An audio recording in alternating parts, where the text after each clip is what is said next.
அப்படி போற நேரம் 17ஆம் தேதி இரவு வந்து எங்கட நாங்க இருந்த கடல் பரப்புல ட்ரோன்ஸ் தென்பட தொடங்கிச்சு. தூரத்துல அந்த வார்ஷிப் இருக்கிறது தென்பட தொடங்குச்சு. இஸ்ரேலி படைகள் எங்கள நெருக்கத்துல இருக்காங்கன்றத அவங்க எங்களுக்கு எத்தி வச்சாங்க.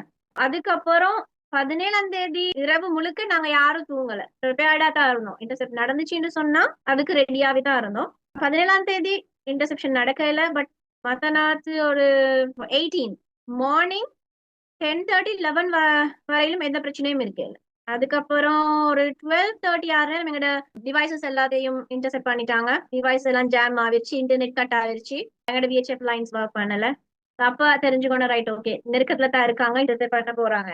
ரப்ஸ், அவங்களோட போட்ஸுக்கு சொல்ற ரப்ஸ்ன்னு சொல்லி அதுல ஒரு 10 பேர் ஐடிஎஃப் சோல்ஜர்ஸ் எங்களோட போட்டை நோக்கி வந்தாங்க. எங்களோட போட்டுக்கு பலாத்காரமா தான் அவங்க எங்களோட போட்டுக்கு ஏறினாங்க. நாங்க இருந்தது இன்டர்நேஷனல் வாட்டர்ஸ், அவங்களோட டெரிட்டோரியல் வாட்டர்ஸ்ல இல்ல.